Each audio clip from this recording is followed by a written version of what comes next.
Hi, so I'm going to talk to you a little bit about some of the research that I did.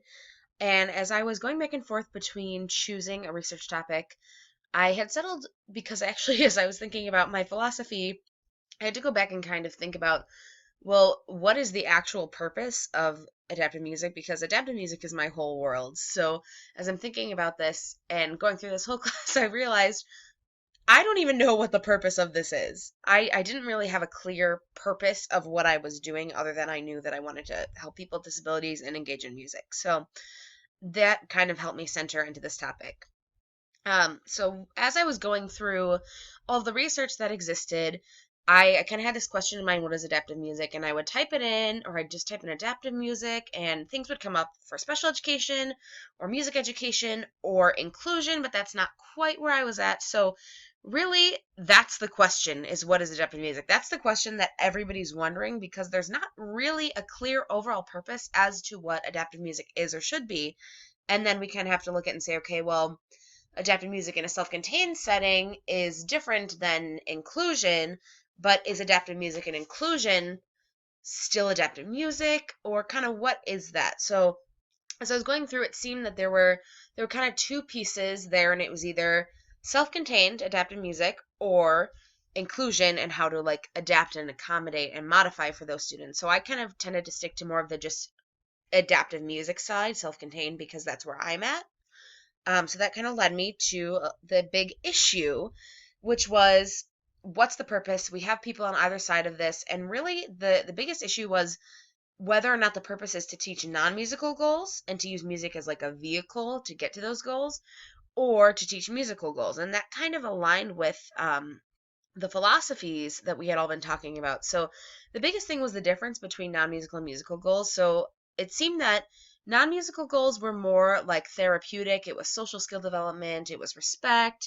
Those are the biggest things. So it was like using the standards and the music to get to those goals. Whereas musical goals, it was, yeah, we may get those other things, but our main aim is the music.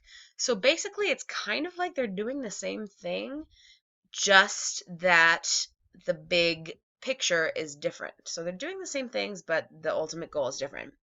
And I talked about a little bit what it looks like. So then I had to think about, okay, well, which side of this am I on? So initially, when I came into this position, I had no idea. So I went into it and I was like, great, I'm going to just modify typical music concepts and using the standards and the I can statements that I have, and just modify that and teach that. So I was basically just teaching. I had musical goals as I came into this. Then, as I developed teaching, I was thinking, well, this isn't exactly what I want it to be, or I'm learning that my kids are developing these things, and I like social skills and even academic skills, and I kind of wanted to bring that out a little bit more. So as I was reading this research, it was really interesting to see what other people were doing and what other people thought, because it was like clear in some of these articles where people were like, wow, if you're teaching non-musical goals, that's only for music therapy. They can learn that in math. I don't know why you're using music. The special ed teacher can just use music to teach math. But I'm not saying that I'm teaching math, but still. So as I was thinking about this, I was like, oh man, I totally get what you're saying, music therapy.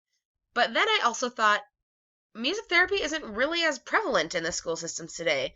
I know that my job took the place of a music therapist. It used to be a music therapist. And so then I thought, well, are they expecting me to do those things? Or like for some of my students that have like very severe physical and mental disabilities, do I want them to be able to identify like the sound of a flute, or do I want them to be able to identify that like this is the same and different, and that's a skill that they might use in the world, is noticing things that are the same and different. So then I thought, well, as I was doing this, okay, I'm definitely going to like try to mesh the two together and come up with something that's kind of a combination of both.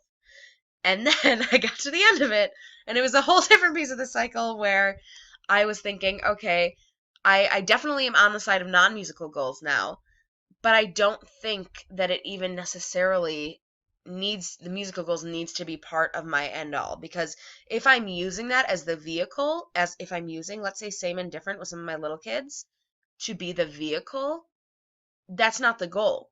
The goal is for them to use this in their everyday lives and to learn these non-musical skills.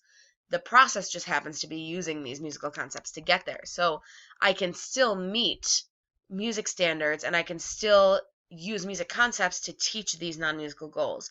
And basically, just by participating and engaging in music, they're already meeting some of these things, like social skills when we're having discussions.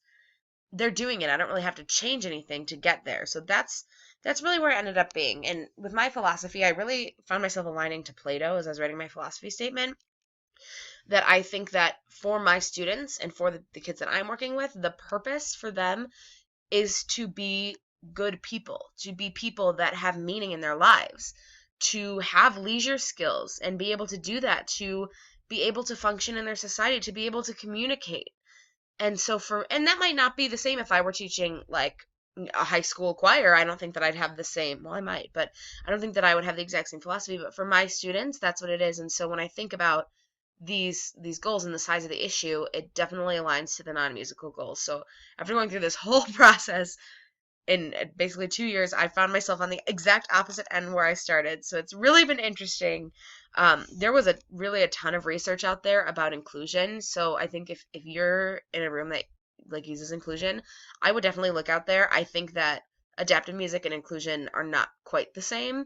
And so I really only focused on adaptive music. But if you just look out there and type in like implications of special education and inclusion, there's so much out there. It was all really interesting.